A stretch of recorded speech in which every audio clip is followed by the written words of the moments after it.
I never thought I'd be here, walking into one of my own warehouses, unrecognizable. My heart pounded as I adjusted the navy blue uniform, the name tag clipped to my chest. Jeff, just another worker. The air smelled of cardboard and sweat, the sound of conveyor belts buzzing in the background. Workers moved fast, heads down, scanning, lifting, pushing. A system I built. But something felt wrong. A security guard barely looked at me as I entered. He was checking people's bags, making sure no one stole anything. The irony hit me. People were afraid of taking a $5 gadget, but how much time, energy, and even health had Amazon taken from them? I swallowed that thought and moved forward. The hiring process had been shockingly easy. I used a fake identity, applied online, and got approved within a day. No interviews, no questions, just a start date and a list of rules. The moment I arrived, a supervisor named Carl handed me a scanner gun and a handheld device with a timer. Follow the arrows. Scan, move, repeat, and don't fall behind. Simple enough. Or so I thought. The first thing that caught my eye was a woman, maybe in her 50s, rubbing her knee while stacking boxes. She winced as she stood. The guy next to her whispered, "You all right, Maria?" She forced a smile. Just stiff. Gotta keep moving. Carl must have noticed because he shot her a glare. She picked up the pace. I kept my head down and focused on the task. If I drew too much attention too soon, this whole plan would fall apart. As I worked, I heard small conversations around me. "How many write-ups you got?" One man asked another. "2," he said, wiping sweat from his forehead. "One more, I'm out." "What was the last one for?" "Didn't hit my scan rate last Tuesday." I froze. Fired for slowing down? That wasn't how I remember Amazon working. But I needed more than whispers. I needed proof. A buzzer rang overhead. Break time. I followed the crowd to the break room. But it was hardly a break. People sat in silence, scrolling through their phones or staring at the floor. A vending machine blinked, out of order. A line stretched for the water fountain. The air was thick with exhaustion. I sat next to a guy about my age, taking deep breaths like he was trying to recover from sprint. "Tough first day?" he asked, noticing me. "Yeah," I admitted. "Didn't think it'd be this fast-paced." He smirked. "It gets worse." "How long you been here?" 7 months. I raised an eyebrow. "That long?" His smirk faded. "Most don't last past 6. Before I could ask why, Carl clapped his hands at the doorway. "Break's over." Back on the floor. I checked the clock. 10 minutes. That was it. My chest tightened.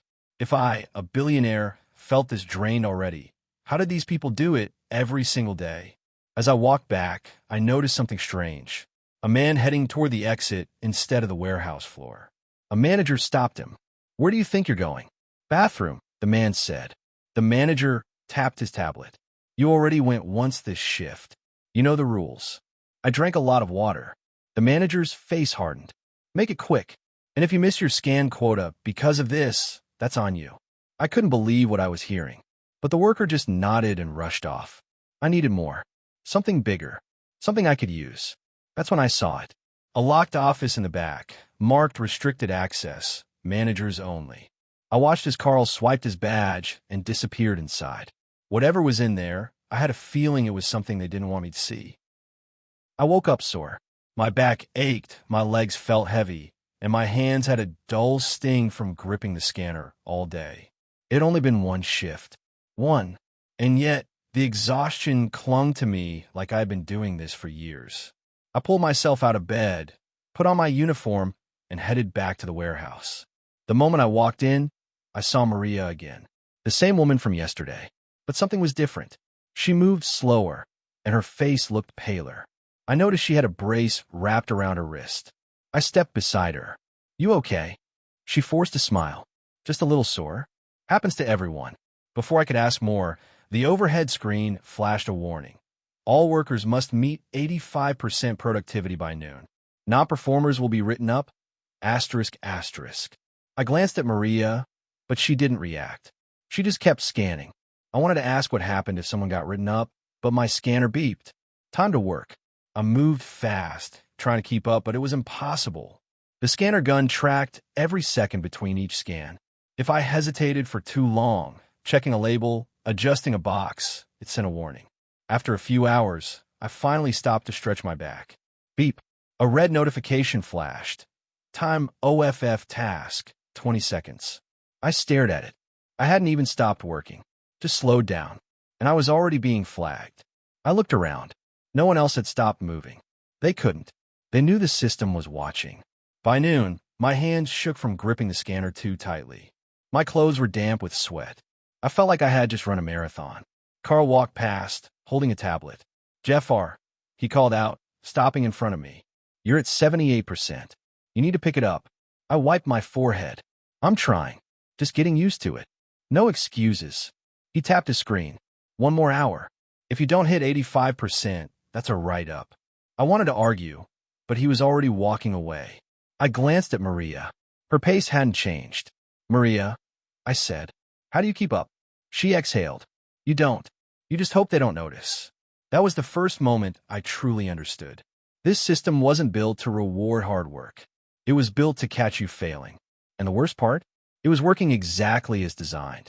After lunch, I saw Luis. Young guy, probably in his early 20s, working a few rows down. He was fast, faster than me, but his face was red with exhaustion.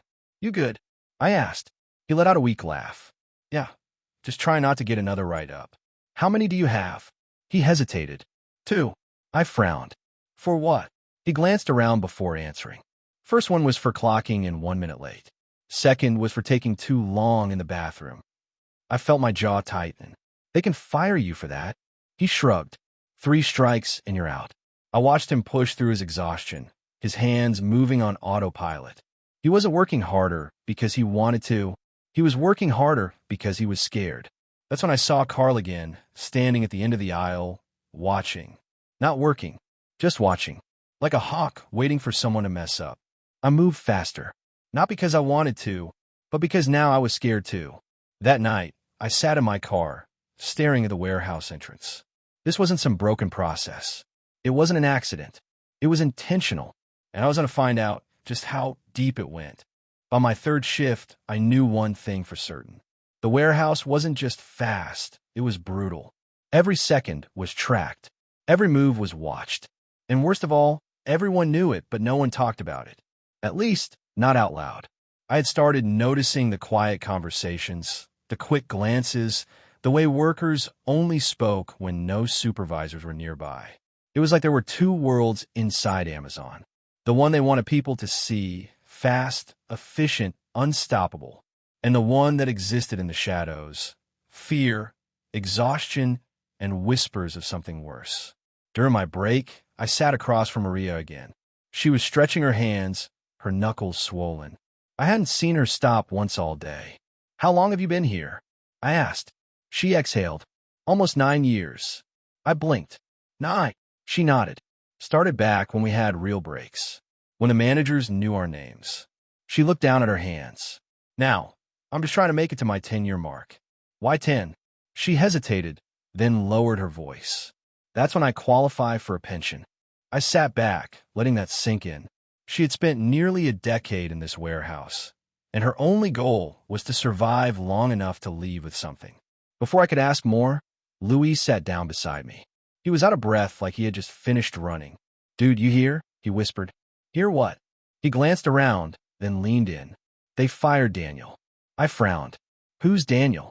Luis looked at me like I had just asked where Box was. Bro, he's been here forever. One of the fastest guys in the warehouse. No way they should have let him go. What did they say? Luis shifted uncomfortably. Performance. I thought about that. It didn't make sense. If Daniel was one of the best workers, why fire him?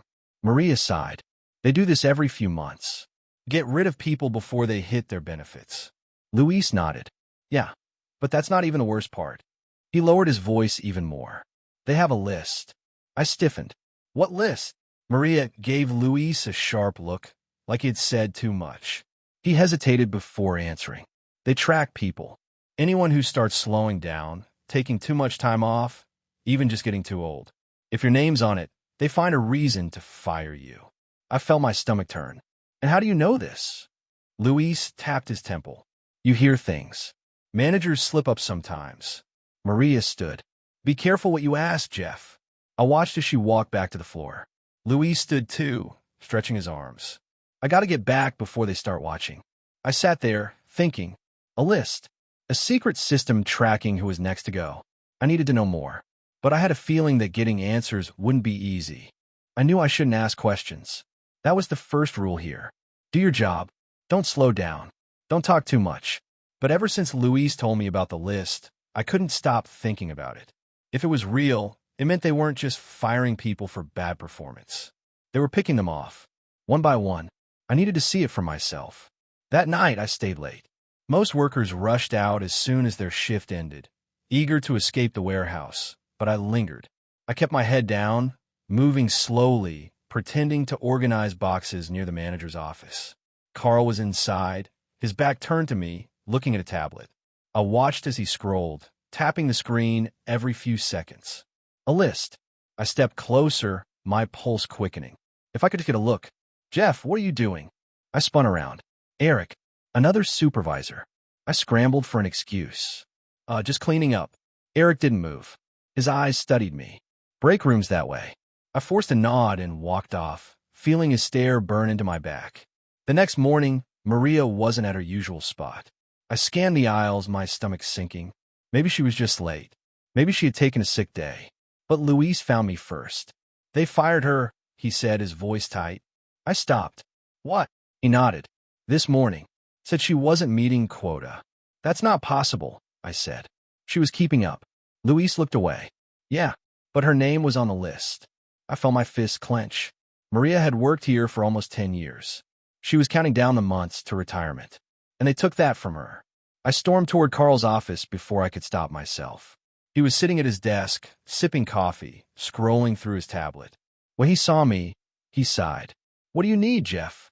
Why'd you fire Maria? He raised an eyebrow. Excuse me? She hit her numbers. She wasn't slacking. Why'd you fire her? Carl set his coffee down and leaned back. Not your concern. She was 2 months from her pension. Carl shrugged.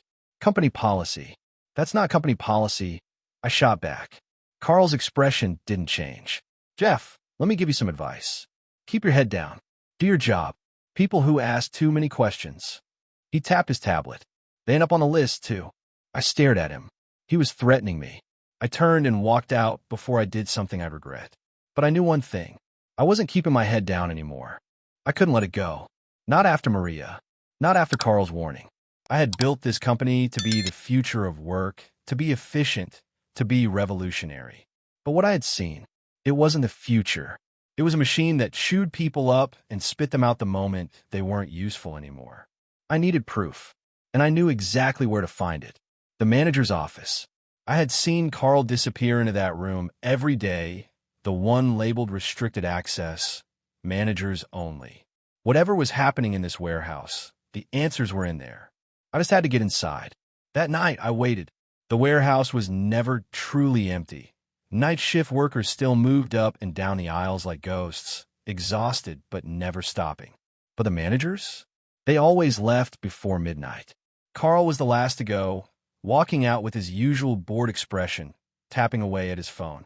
I watched from the shadows near the break room, waiting until the sound of the front doors clicking shut echoed through the warehouse. I moved fast. The office door had a badge scanner. I didn't have a manager's badge, but I had something else. Maria's name tag. I had picked it up after she was fired, not even sure why I kept it. But now, it was my way in. I pressed the card against the scanner. Nothing. I tried again. Still nothing. My heart pounded. If this didn't work, I'd have to find another way. Click.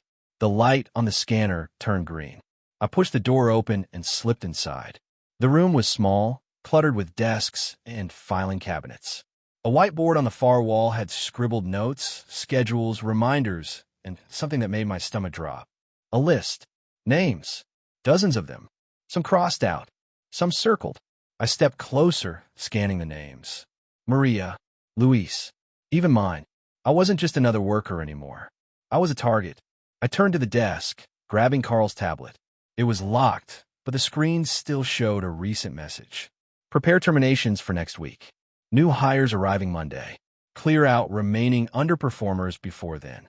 Clear out, like they were garbage. I swallowed the anger rising in my chest and kept searching. There had to be something more. Something undeniable. I yanked open a filing cabinet. More lists. More names. And then, near the bottom, something different. Accident reports. I flipped through them. Slips. Falls. Workers passing out from heat exhaustion. Some even hospitalized. And next to every report, the same note in red ink. Employee at fault. No claim approved. My hand shook as I shut the drawer. This wasn't just about numbers. It wasn't just about firings. They were covering up injuries. The warehouse wasn't just dangerous. It was deadly. A noise outside made me freeze. Footsteps.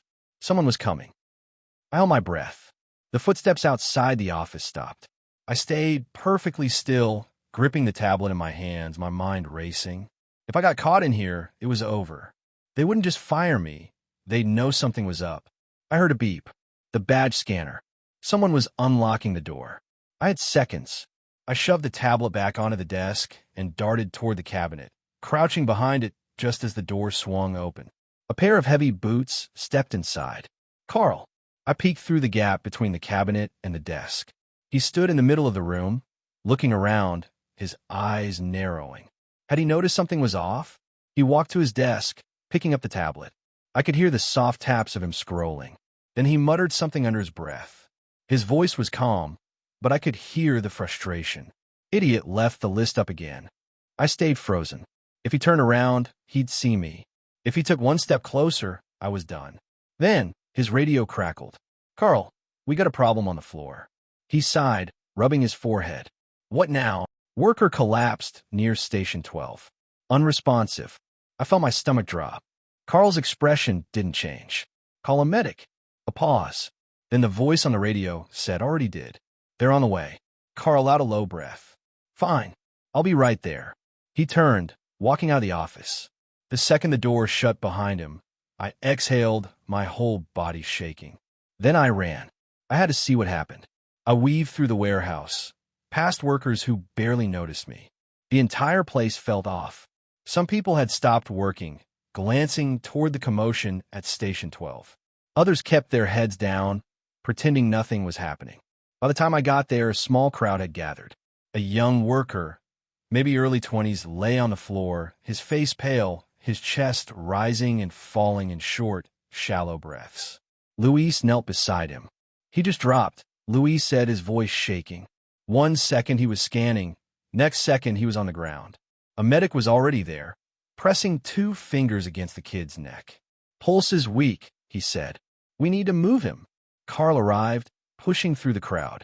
All right, show's over, he snapped. Everyone get back to work. Nobody moved. Luis stood up, his jaw clenched. Are you serious? This dude just passed out. Carl didn't blink. Medics have it under control. Luis laughed, but there was no humor in it. Under control? He's barely breathing. Carl's expression hardened. Do you want to ride up, Luis? The entire warehouse went silent. Luis stared at him, his hands shaking with anger. You know what? His voice was quiet, but I could hear the rage beneath it. Screw you right up. Carl raised an eyebrow. I'm done, Luis said. He pulled off his scanner and dropped it on the ground. Carl didn't react. Fine. You're fired. Luis shook his head. Good. At least I still have my damn soul. He turned and walked away. Nobody spoke. Carl scanned the crowd. Anyone else want to quit? Nobody moved. He scoffed. That's what I thought. Back to work. Slowly, people turned away. The warehouse came back to life, but it wasn't the same. Something had cracked. I looked back at Luis, watching him walk out the front doors. And I realized something. I wasn't leaving quietly. I was going to burn this place down. I didn't sleep that night. I lay in bed, staring at the ceiling, replaying everything in my head. Maria, the list, the accident reports, the kid collapsing on the warehouse floor while Carl barely cared, and Luis, the way he walked out without looking back. I had spent years building Amazon into the most powerful company in the world. But somehow, I had built a monster, a machine that treated people like numbers. That ended now. By morning, I had a plan. I walked into the warehouse like it was any other shift. But this time, I wasn't just another worker. I was a ticking bomb. I started with Luis. I called him before my shift, not sure if he'd even pick up. But after a few rings, I heard his voice. What do you want, Jeff? I hesitated. I need your help. He laughed. Man, I don't work there anymore. Not my problem. It is your problem, I said. You know what's happening in that place. You know they're hurting people. You saw it. Silence. I pushed forward. You don't have to go back inside. I just need you to tell your story. And I need you to find Maria. He exhaled. Maria? She's probably halfway across the city by now. Then find her. Another pause. Then he muttered, This is insane. Yeah, I said, but it's the right thing. I hung up before he could say no. Step 1 done. Step 2 was riskier. I needed evidence. Real evidence. Something undeniable. I already had the accident reports. But I needed more. I needed the list, which meant I had to steal it. I spent the morning working as usual, moving boxes, scanning labels, keeping my head down. But every break, every pause, every second Carl looked the other way, I was watching, waiting for the right moment. It came at lunch. Carl left his office, walking toward the break room, probably to grab his usual coffee. That gave me maybe 5 minutes. I moved fast. I slipped into the office and grabbed the tablet off his desk. My hand was shaking as I swiped through the files. Names, reports, termination schedules. Then I found it. The list. I took out my phone and snapped pictures as fast as I could. My heart was pounding. Any second now, Carl could walk back in. I scrolled further. That's when I saw something worse. Emails. From corporate. They knew. They knew everything. The terminations. The injuries. The cover-ups. And they didn't just allow it. They encouraged it. I had all the proof I needed. I put the tablet back exactly where I found it and slipped out just as Carl returned. He didn't even notice me. Step 2 done. Step 3? That was the big one. It was time to go public. I pulled out my phone and started making calls. I stood in the middle of the warehouse, my heart pounding like a drum. This was it. The moment everything would change. The workers moved around me like usual, picking, scanning, stacking. But today wasn't just another shift. Today, they would see the truth. Carl was in his office, sipping his coffee, scrolling through his tablet like he always did. He had no idea what was about to happen. None of them did. I pulled out my phone and hit send. Within seconds, the entire warehouse buzzed. Phones vibrated. Screens lit up. People pulled out their devices, frowning, whispering, turning to one another in confusion. Then, Luis walked through the doors, and Maria was right behind him. Carl noticed the shift in energy. He looked up, frowning, watching as workers gathered, staring at their phones. What's going on? He barked. No one answered. He pulled out his own phone. His face changed instantly. He saw it. The emails. The list. The accident reports. Every single thing I had uncovered, sent to every worker in the warehouse, every manager, every executive at Amazon, every news outlet I could find. And it wasn't just text. It was photos, screenshots, evidence. Undeniable. Carl's face turned red. He shot up from his chair, storming out of his office, his voice sharp and panicked. Who did this? He shouted. Who leaked this? I stepped forward. I did. Carl froze. He stared at me like he didn't recognize me. Like for the first time, he was actually seeing me. The workers turned, their eyes locking onto me. Some looked confused, others shocked, but most looked hopeful. Carl's eyes narrowed. You? You're just some. He stopped, because in that moment I pulled off my badge, tossing it to the ground. Then I took off my hat, my glasses, the disguise, and the room fell silent. For the first time since I walked into this warehouse, they saw me. Really saw me. Jeff Bezos. There was a beat of pure, stunned silence. No one moved. No one breathed. Then Luis laughed. A short, disbelieving laugh. No way, he whispered. Maria just stared. Carl, though, his face twisted with something between horror and rage. This is some kind of joke. It's not a joke, I said. My voice was calm, clear, steady. I built this company. I made it what it is today. And I came here to see if it was still something to be proud of. I stepped forward. It's not. Workers whispered. Some pulled out their phones, recording. I turned to face them. I saw what you go through. The quotas. The pressure. The fear. And I saw how management treats you. How they replace you like parts in a machine. I looked back at Carl. That ends today. His jaw clenched. You think one email is going to change anything? You think corporate is just going to roll over because you had some little undercover stunt. He laughed, shaking his head. You don't have the power to do anything. I didn't blink. I have all the power. And then I pulled out my phone one last time. I hit dial. Carl's phone rang. He looked down at the screen, and whatever color was left in his face drained completely. He knew the number. So did I. The Amazon board of directors. Pack your things, Carl, I said. You're done here. He didn't move. Didn't breathe. The warehouse erupted. Workers cheered, clapped, shouted. Some just stood there in stunned silence, trying to process what had just happened. But it was real. And for the first time in a long time, change had finally come.